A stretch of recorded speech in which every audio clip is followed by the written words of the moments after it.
And it was, it was the proverbial light bulb went on. All of a sudden, everything about investment made sense because he wasn't throwing numbers at me.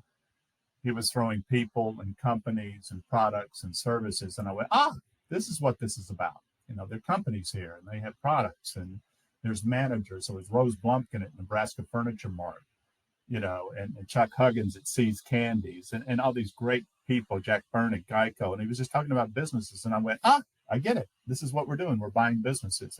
And that's what launched my investing career and made me a devotee of Warren Buffett.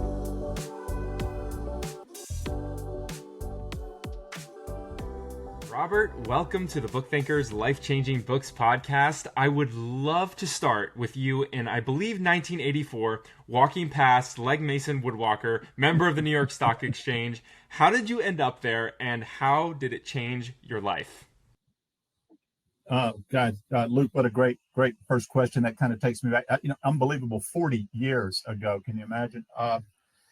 I had no intention to be an investment broker. My dream was to be a reporter. I was a political science major in college and I'd written for the Villanovan, which is our school newspaper. I started the Libertarian Society at Villanova, which was my radical years way back when. I interviewed senators and congressmen, local, so I had it in my mind that I really wanted to be kind of the Woodward Bernstein of my generation and go to Washington and do investigative journalism and write and spent a few months down there and was totally disillusioned. I just felt the place was dysfunctional, to say it the best I can. And I came back and asked for a job at my local newspaper, and it was a small community newspaper. They couldn't afford to pay me, but they did cut me a deal that said if I went out and sold quarter page ads in the newspaper and raised so much money, they let me do a column every once in a while. And so I walked up and down the main line, which is Route 30, that goes west of Philadelphia out to Lancaster, the old Conestoga wagon trail, and knocked on doors. And one day I was walking down the street and something said, Legg Mason Woodwalker, members of the New York Stock Exchange. I had no idea what that was. I thought maybe it was a law firm or an accounting firm or something like that. And I walked in and introduced myself and said, could I speak to the manager? They took me back. And I said, hi, I'm Robert Hagstrom. Would you like to buy a quarter page ad in the newspaper? He said, no, would you like to be a stockbroker?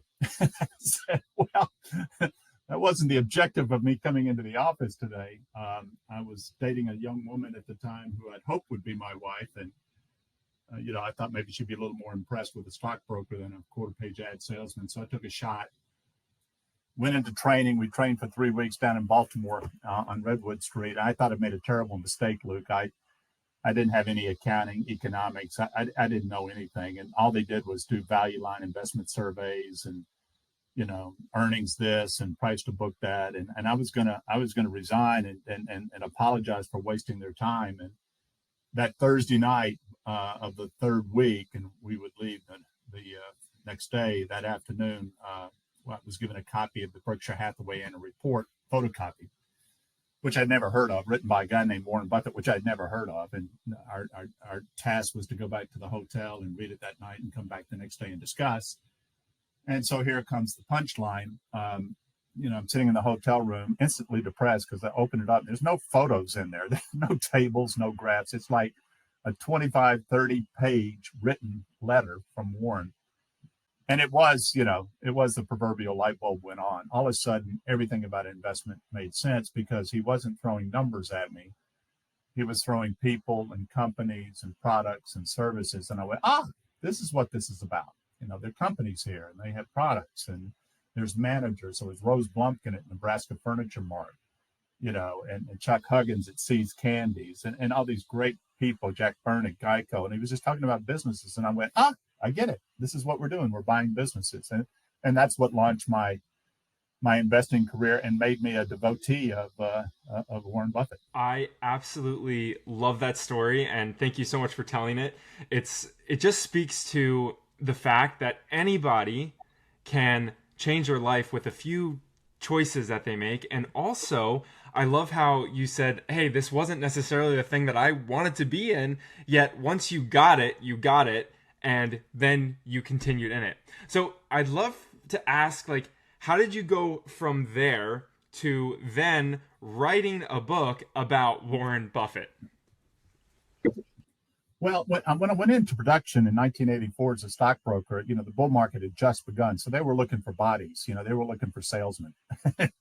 And I had taken it upon myself that I was going to just learn everything I could about Warren Buffett. So I sent away, for $25, you send a check to the SEC. This is before, email, and they would send you back the annual report that you want. So I had all the Berkshire annual reports going back. I had all the annual reports of the companies that he had purchased. I collected newspapers, magazines. I was like a kid following a ball player, and my job was basically to imitate him. So whatever he was doing, I was doing. And one day my manager came up to me and said, Robert, in these days, this wasn't fee-based management back then. You were a commission broker. So, you got to eat what you kill, or I should say you eat what you bought and sold.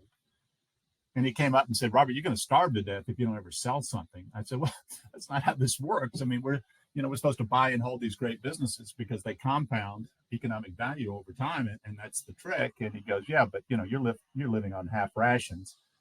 And so I left and went to a bank trust department and got a salary, went to a small investment counseling firm soon after. And in 1992, I'd gotten my Chartered Financial Analyst, my CFA designation. They came out with the performance presentation standard and said, if your performance is not 100% discretionary, you can't publish it. And I understood the rationale, but our problem was that we acted more like a trust company. We would talk to our clients, what is of interest to you? The kids say, Dad, can you buy this stock for me? There were tax issues. So clearly these weren't 100% discretionary. And I said to my partners, we're in a whole lot of trouble. We don't have a track record, and we've got to come up with a track record. And they said, well, what do you want to do? And I said, I'd love to do this Warren Buffett thing. And they go, I'm up to here with you and Warren Buffett. That's all you talk about 24/7 is Warren Buffett. And so the deal was, okay, if I wrote a marketing paper or some kind of white paper on the strategies and the investment approach of Buffett and could get enough people to sign on, that would be our discretionary track record. And that's what happened. And the white paper ended up getting picked up to a guy that was a writer for the local newspaper, the Philadelphia Inquirer, and he had an agent, and people thought this would be a really neat book. And so we shopped it around, and pretty much everybody said, I'm not interested in a book about Warren Buffett. I want a book written by Warren Buffett. Well, 40 years later, they're still waiting on a book written by Warren Buffett. Although I would say you could actually there's 1,100, and I think I added up 1,192 pages of chairman's reports to shareholders that he's written since 1965. That's kind of like War and Peace. So he's written a very great book himself over the last 55 years, 60 years now. And one day I ran into a firm called John Wiley and Sons Gottson, who was the publisher then, and he's still my publisher today. And he said, Robert, I think this could be a pretty good, interesting book. He goes, it's $3,000. I said, I don't have $3,000. And he goes, no, we're going to pay you $3,000 for this book. I said, let's work it out really well. I get a book and you're going to pay me, and this is really kind of great stuff, And so the trick then was I wanted to use Warren's voice in the book. I wanted to have him explain. I had gone through the annual reports, and I had a pretty good idea of how he thought about stocks from businesses, management, the financials. We knew about valuation using John Burr Williams' discounted present value of future cash flow. So we had that all laid out, but I wanted Warren to speak to the reader. The problem was, guys, that the shareholders' reports are copyrighted. It's the only shareholder report, I think, in the world that's actually copyrighted every year. So you have to get permission to quote extensively from it. And so I wrote him a letter, and I said, Dear Mr. Buffett, my name's Robert Hagstrom. You don't know me, but my intention is to, I'm kind of paraphrasing. My intention is to write a book about your investment strategies. May I have your permission for copyright? And weeks went by. Once again, no FedEx, and we're waiting for the mail. And one day, a crisp white envelope comes back, all typed out, Robert Hagstrom, and on the back, Kiewit Plaza, Omaha. There it is, right? And I opened it up, and the deal was this. He said, Robert, I can't give you copyright permission just yet. Well, in sales, just yet is not a no. It's just, what do we got to do to get this done? And the deal was with Warren that he needed to see every chapter. He really was trying to protect his brand from, someone that would do the get quick rich schemes of Warren Buffett, or how to make $1 billion like Warren Buffett. And so I said, okay, that's fine with me. And he goes, I want to know how you're going to title it, how you think about the marketing, blah, blah, blah. I said, fine. So I would write a chapter and I'd send it to him. And he had a secretary then whose name was Debbie Bazanik, who is his secretary today. Debbie Bazanik she must have been like 12 years old when because I don't know, maybe she's 60 now, maybe she was right out of college, right? And Debbie would call me and say, Robert, that's okay. Chapter 1's good. Keep going. So every chapter I would send to him, and the publisher was going, Robert, where's the copyright permission? You don't have a book without this. I said, it's going to be fine. We're gonna get it. And finally, at the very end, he gave me copyright permission. He didn't change one word in the book. And it's kind of like, well, that's good because I actually used all your words for it. So if you wanted to change anything, you'd have to go back and change, the earlier annual reports and stuff like that.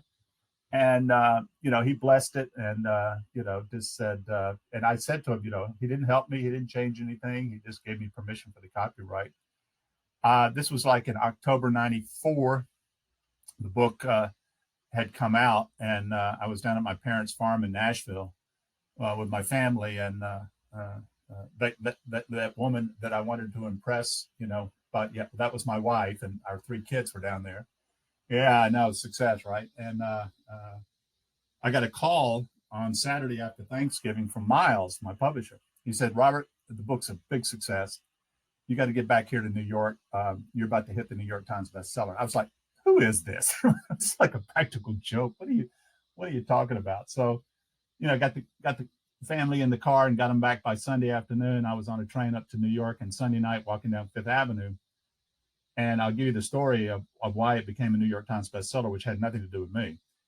Walking down Fifth Avenue, Barnes & Noble, cold, rain, drizzle, and walk past Barnes & Noble, huge, glass, windows. There's a big picture of the book. There's Warren right there, big as life. Across the top, the Warren Buffett Way. And we had gotten the foreword done by Peter Lynch. Now, Peter Lynch at the time was probably the most famous mutual fund manager in the country at Magellan Fund at Fidelity. And the gig there was that John Rothschild was a personal friend of Miles Thompson, the editor of the book. And John Rothschild was the ghostwriter for Peter's books. And Miles called John and said, do you think Peter will do the foreword? John calls Peter. Peter Lynch calls Buffett. And Buffett says, well, I don't know, do what you want. The kid's okay. Whatever you want to do, you do it. So Peter Lynch wrote the foreword to the book. Off to the side was a quote from Forbes magazine. Said, the best book of the 1990s, buy it and read it. Forbes. Well, the story there was Ken Fisher, who was writing a column at the time of Forbes. In the book, The Warren Buffett Way, I had expressed in lengthy terms that I thought Phil Fisher was every bit as much an influence on Warren Buffett as Ben Graham was. Everybody had always said Ben Graham was the mentor. That was true. Ben Graham was the second most important person in his life after his dad, but Phil Fisher had a huge impact on his thinking, coupled with what Charlie Munger began to say about buying good businesses. So Ken Fisher was so taken by the fact that I had illuminated his dad's teachings, and Warren had met Phil Fisher and, thought his books, Common Stock, Uncommon Profits, a great book. And so it was all, so just think about this, Warren Buffett Way, forward by Peter Lynch. Off to the side, Forbes, best book of the 90s, and at the very bottom, I had to get on my knees and maybe a couple of inches by Robert Hagstrom. I had nothing to do with the New York Times bestseller other than the fact that there was the first book that ever was written by Warren Buffett with a foreword by Peter Lynch, and Forbes magazine, that along with Fortune, the leading financial magazine, said buy it. And we were off to the races. We were in the New York Times for 17 weeks, and here we are today. Robert, thank you for detailing that story. There are so many things that we could unpack there, and I'd like to unpack a few of them. Number one, what did it feel like as a young professional studying this mentor of yours? And then all of a sudden, now you didn't write the book with him, but you're on with his assistant every week going through chapters. It kind of felt like you almost did write the book with him in a way, and he was so involved in giving Peter sort of the green light to do the forward. I mean, he was involved in the project, just not in writing the project directly. Well, behind the scenes, the dials were getting turned. But Nick, you being a writer and a reader, I think it's the combination of both, right? When you're reading, you're absorbing, and there's a lot to be said about the emotional impact of reading something that has a big impact on your psyche. And when that happens, for me, it was the proverbial light bulb of Warren speaking to me in the 80s about what investing. And then you begin to write down how you are thinking about this and integrating Warren into the thoughts. It was a symbiotic, relationship between both reading and writing that created the crystallization of my thinking and emboldened me, because I think it's one thing to read a fact sheet and go, oh, that's great performance, and that's a good strategy. But the first time it underperforms, you might cut and run and not even think about it anymore. But when you really read deeply about something and then add to it writing, whether you write a book, you write a commentary, you write a shareholder report, you write a letter to your best friend, but the combination of reading and writing, I think, is the juxtaposition of getting something deeply ingrained into your psyche, and then you're off to the races. Yeah, I think so too. As I wrote about in Rise of the Reader, which you so kindly complimented before we jumped on, one of my early influences was a book called The Art of Learning by Joshua Waitzkin. Yeah. Joshua Waitzkin talks about, oh, you're looking for the copy. Do you have one too? I think I've got it up here. I was just thinking, go ahead. I'm listening to you, but have got me. All my teaching books are up there. It. Yeah, well, he talks about the importance of studying a subject so intensely, in such depth, that your subconscious recognizes opportunities to implement what you've learned, and that doesn't happen with a book summary. It doesn't happen by asking ChatGPT to answer a question. It happens by reading as much as you did in preparation for this book, and so. Yeah, maybe we can open the can of worms a little bit and talk a little bit about the state of reading in the United States, and maybe some more reasons why you think it's so important for a young person listening today to pick up physical books and to consume them, the entire thing. Well, it's, you just sparked something in my mind, which is, actually a book that's very popular is a book called Smart Brevity, which is written by the founders of Axios. And I like them. They're great. And, I get their emails, and I read the book, and it really is, and everything starts with, it'll take you 5 minutes to read the section, or it takes you 3 minutes. And so you say, oh, I can afford 3 minutes, so I'll read it. But they're giving you information, right? Basically information. I don't think they're giving you knowledge in such a way that it's reframing how you think about the world or gives you insights that you never had before. It really is just an information vessel. And they're trying to do it as quickly, as productively, as succinctly as they possibly can, knowing there's only 24 hours each day, and there's a lot of competition for that. There was a book written by Mortimer Adler in 1949 called How to Read a Book. And it actually became a New York Times bestseller, because this was before television, where people actually, part of the entertainment was, you had radio, you had plays, and you had the movie theaters, but most of the time people read. And that was part of the entertainment.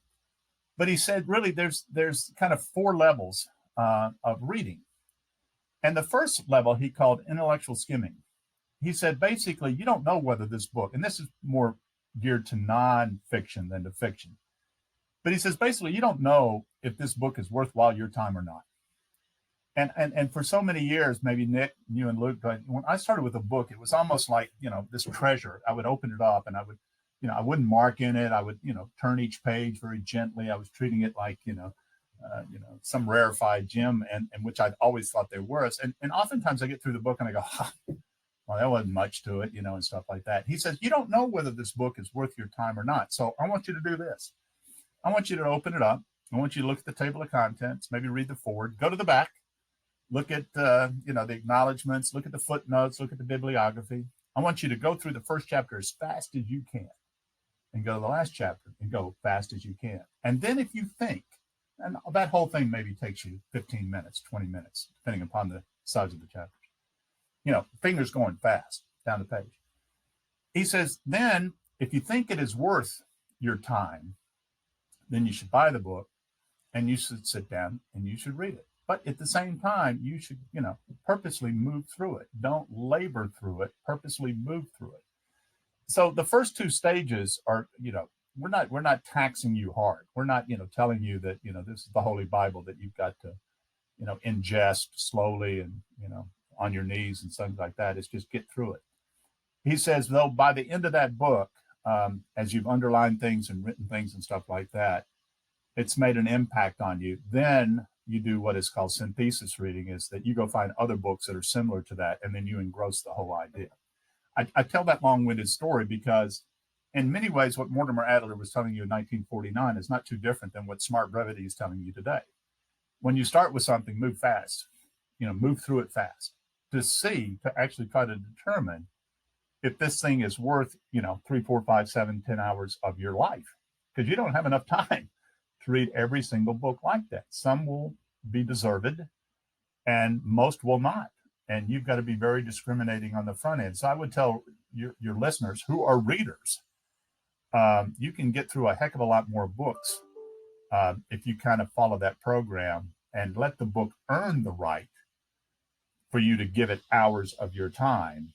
And if it doesn't earn the right, just respectfully set it off to the side and go to the next book. That's kind of how I think. I think it's great advice. I'm curious, how often do you give up on a book? How often do you go through the quick part of that process, phase 1 and 2, and then you say, you know what? I'm not feeling it. In my earlier years, probably 2 to 3 out of 5, Today, though, a lot more discriminating. I mean, I guess you've read so much that you already know pretty much firsthand this isn't going to move the needle. But there's still books today.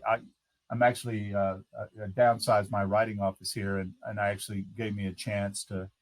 I donate books to the local library out in Bryn Mawr, Pennsylvania. And I guess it's kind of like, when you take the puppy to the farm, you think the farmer's going to take care of your puppy forever. And so when I donate books to the library, I think they're going to take care of all my books.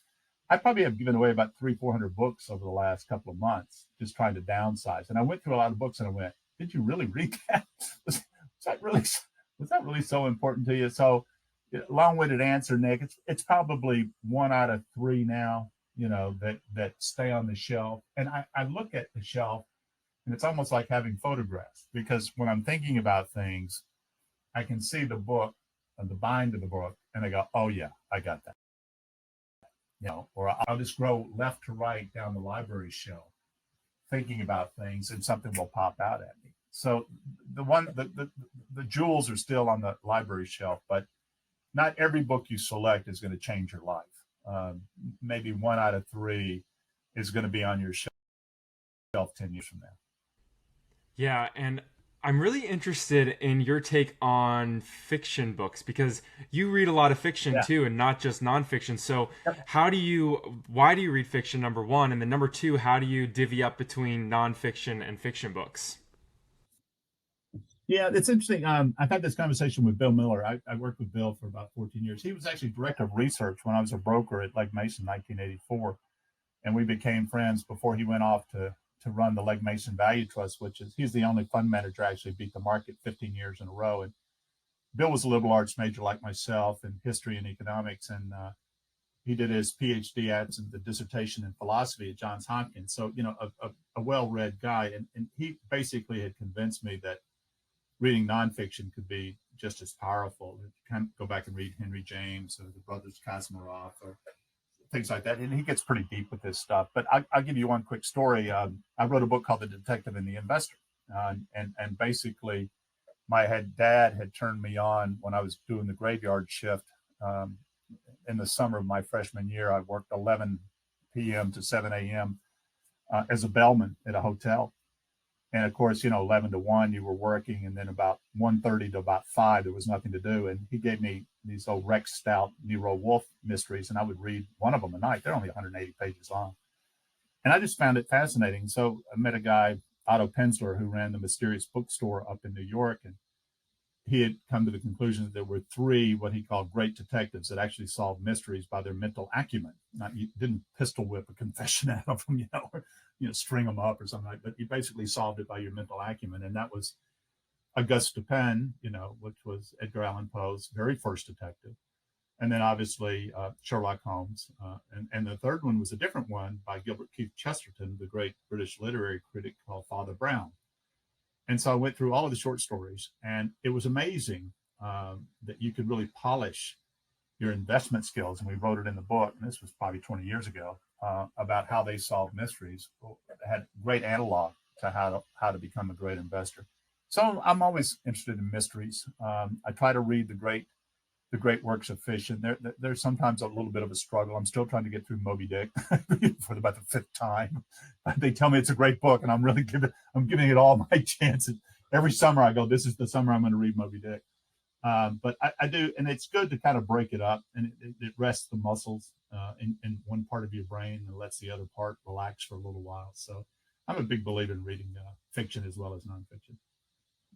Yeah, I had a college professor challenge me on that subject because I had just discovered nonfiction books going into my senior year of college, really for the first time. Yeah. And I remember in a public speaking class, a professor telling me, Nick, fiction oftentimes is a more accurate representation of reality in somebody's inner thinking than Yeah. a nonfiction Yeah. book would be. Because in nonfiction, especially biographies or autobiographies, you want to put your best foot forward. You're not fully transparent. But when you're writing in fiction, you can sort of project these alter egos and these other versions of yourself onto the page and be maybe a little bit more Yeah. transparent and in like the taboo a little bit. So I think that's interesting. Yeah. And it makes an impact on your psyche. It's like a great movie. If you watch a great movie and it moves you emotionally, you'll remember that movie for the rest of your life. And great works of fiction are the same way. When you read a really great work of fiction, whether you read it 20 years ago, it's still part of you today. You can remember everything about it. So that's the special gift that fiction has that nonfiction often does not. I'd love to ask you, you just put out your 30th year edition of The Warren Buffett Way. Mhm. I'd love to just, maybe you can unpack a little bit about your expectations for the book. I know you mentioned that you were like, oh man, this thing was a New York Times bestseller. You weren't expecting that at all. Like, what was your hope for the book originally? And now looking back, what are you feeling about it? Well, it's not going to be a New York Times bestseller, so let's put that. And actually, when Wiley came up, we've gone through 3 editions. We've written 3 editions of Warren Buffett Way over the last, 40 years. And they said, let's do another one. And I said, no, I'm past. I'm done. It's time to move on. And they said, well, look, we have this category at Wiley called investment classics. And these are books that Wiley has anointed, if you will, classic status, which means they are dedicated, obligated to keep those books in print for the next 20 to 30 years. And they're like, so it doesn't go out of print. And they said, well, what if you make it an investment classics? And they gave me the list of the investment classics and all the great books. Phil Fisher's book is there. There's some Ben Graham books, Where Are the Customers' Yachts, Extraordinary Delusions. And, all of them are there, right? John Brooks' books there. And so you went, wow, that's kind of cool. My book could be amongst these classic writers. And then I thought, Warren telling the story about him reading The Intelligent Investor in 1950, the year after it came out in 49, in the library in Omaha, this college student trying to find his way. He was still doing technicals, had no idea about value investing, and picked up the book on the shelf, and it had a big impact on him. And so maybe romanticizing that idea, I thought, well, it might be pretty cool 10 or 20 years from now. I'll be dead. Warren will already be up in heaven on the right-hand side of God and directing investment traffic. But it'll be pretty cool if maybe that book is still somewhere on a shelf. And, the book is now translated into 18 foreign languages. Warren is more popular outside the United States than he is inside the United States. We sell more books outside the U.S. than we do inside. And that's pretty clear because, as Warren said, Robert, I think, congratulations on the book. I think will do fine. I'm very, honored. But, we kind of saturated this thing. I don't know if there's anything else we can write about Warren Buffett. So what we did was we took the original Warren Buffett Way, we took the Warren Buffett Portfolio, which I wrote 5 years after that, which was a book on portfolio management. And then we took the book called Ultimate Money Mind, which is all philosophical, on Warren, and collapsed them into one book. And so that's it. That's the one. And the desire was, okay, 10 years from now, 20 years from now, 30 years from now, there may still be a book in a library somewhere called the Warren Buffett Way that will introduce a young college student or a young individual, man or woman, and say, hey, this is a different way to think about investing. What do you think? And that was the biggest motivation for me to write the book. Yeah, I think it's fun to think about somebody reading your book 20 or 30 years from now in a library, and then having that book ultimately change the direction of maybe that young person's Yeah. life. Um, we're getting towards the end of the conversation. Time flies when you're having fun, Robert. So maybe we could highlight just a few of the high level lessons that somebody might be able to get if they choose to read this book, like why they should be a company or business picker instead of a stock picker. Could you Yeah. just highlight a Yeah. couple of things that sets Warren Buffett apart from everybody else? Yeah. It's a great send off, Nick. I think what we have to recognize is that there's many different ways to get to Mecca or heaven or wherever you're going to go. And, there's there's quantitative, there's hedge funds, there's private equity, there's public securities. And even within public securities, there's different strategies, momentums, low PE, whatever the case may be. Well, this is but one strategy about how to make money in an equity investment. And it is about thinking about stocks as businesses, which if you actually go back to first principles, Nick and Luke, the first principles is like, how did this whole thing start, right? How did this whole idea of investing kind of start in common stocks? You go back to the late 15th century and, in Amsterdam, and, it was the very first share of common stock, that was used at that time. And so on first principles, the first thing that happened by having a common stock is that you owned a share of a business, right? There's first principles. That's what a common stock is. Now, after that, a whole heck of a lot of stuff started happening with common stocks. But first principles was you owned a share of business. And so if you think that's a pretty neat way in which to think about compounding your wealth over time is to be a business owner that uses stocks to do that, then this is a pretty great strategy. And I would say to you, Warren often says it's easier than you think, harder than it looks. The easier than you think part is you don't have to make bets about the stock market. You don't have to make bets about whether the economy is in a recession or interest rates are doing this, or I need to buy oil now. No, we got inflation, so I do. Oh, no, we're in a recession, so I should buy growth stock. All that stuff is unnecessary. All you're doing is trying to find great businesses.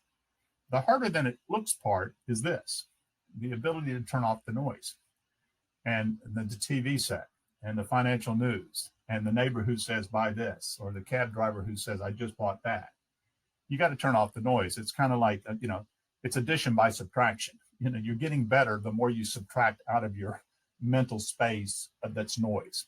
And so if that appeals to you, the Warren Buffett way, the Warren Buffett approach to investing is just a perfect way, in my mind, to compound wealth in a low risk way, long term, that doesn't require you to lose sleep every single day trying to worry about what to do, this minute, this second, next day. You just basically own great businesses, and it's a pretty neat way to compound wealth. One quick subject that I find really interesting, so I just love a quick thought from you on it is, are there certain strategies or habits or methods that you use to quiet your mind and be a little bit more logical and rational, a little bit less emotional? Because with the dollar values that you're playing with, Robert, I can imagine it does get a little stressful once in a while. Yeah, the first thing is I don't have a TV in my office. And I go into brokers' offices, and it doesn't matter what broker, and every single one of them has either CNBC, Fox Business, or Bloomberg on.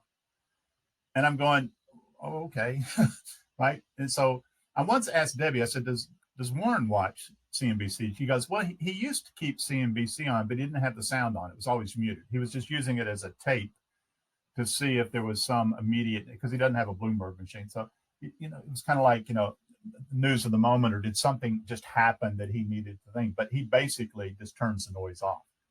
So the first thing that I do is I don't watch TV. I don't watch financial news. I don't. I just, most of the things that are going on in the TV world are short-term forecasting, which we already know doesn't work. It's amazing. You want to know, Luke and Nick, write this book. Why do people are so seduced by forecasters when they know, and we know, that forecasters can't forecast a complex adaptive system, which is a stock market? We know scientifically it is impossible to predict the behavior of complex adaptive systems 6 months from now, 12 months from now. But as soon as someone shows up on the TV and says, I'm going to tell you what's going to happen in the next 6 months, they are glued to it like he is, Moses. He's going to tell us exactly what's going to happen. You just got to turn it off. And read. Just go read an annual report or read something. Just get your mind out of the day-to-day noise. Listen to a podcast. I mean, what a great, if you need to, be connected to media, go listen to smart people on podcasts. Listen to an audio book. Read a book. Do something. But I think you just got to turn the TV off. Now I enjoy British mysteries at night, but I'm not watching 24/7 what's going on in financial news. I can tell you that. I think it's great advice, and we'll kick it over to Luke for the final couple of questions here. But in summary, it's almost like you're preventing the distraction by not having the TV present, right? It's not like you're sitting there practicing meditation for 2 hours every day to get control of your mind. You're just not allowing the distractions into your life. And I think that's a great method. I think what you tell people, you're protecting yourself. You're protecting yourself from anxiety, from stress, from worry. Just go do something else. The world will be fine. Believe me, the market will open tomorrow. Stocks will go up and down next week like they have been going up and down for the last several hundred years. And life will be fine. We'll be okay. But just, give yourself a break. And I tell you what, that's just solid advice just for everything in life. I mean, I know that with my life has greatly improved just by getting the news out of my system and out of my life. I just do not consume any of it. And anything that's crazy that happens, somebody's going to tell me. Like, I'm going to know about it.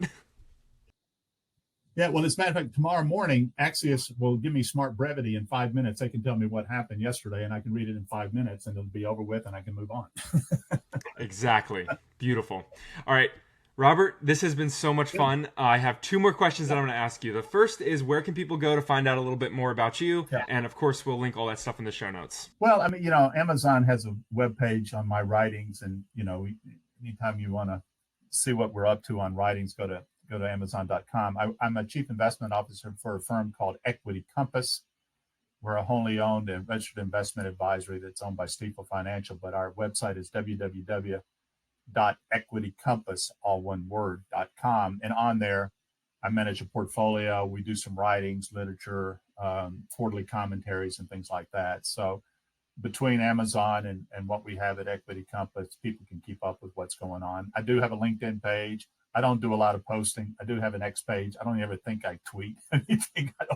But I do use it because I follow other people. And so I'll repost what I think is kind of interesting. So if someone's following me, they can see what I'm reposting or saying that I like or something like that. So those are the ways we can do it. Beautiful. And we'll make sure we link all that stuff in the show notes. All right. This is my final question that I love to ask all of our guests. And it's this.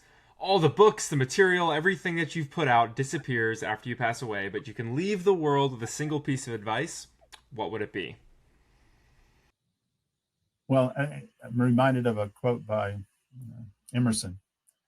It is those who give who receive the most. I think, I've tried to build my life around giving back. I received something from Warren and Charlie Munger and countless other people. And I think it's a duty. It's almost a moral duty that you turn around and give it back, whether you do it with guys like you and Nick, Luke, or you do it with your neighbors, or you do it with your family, you do it with advisors, you write, whatever you do. I think the world is made better by giving back. And if every day you found a way to give back something of worth to the world, whether it's just opening a door or anything like that, your life is made much better. I 100% agree, and I love that quote. So thank you so much, Robert. This has been awesome. You're such an intelligent guy. It was great learning from you. Hey, thanks for the invitation. Good luck. We'll see you again soon, I'm sure.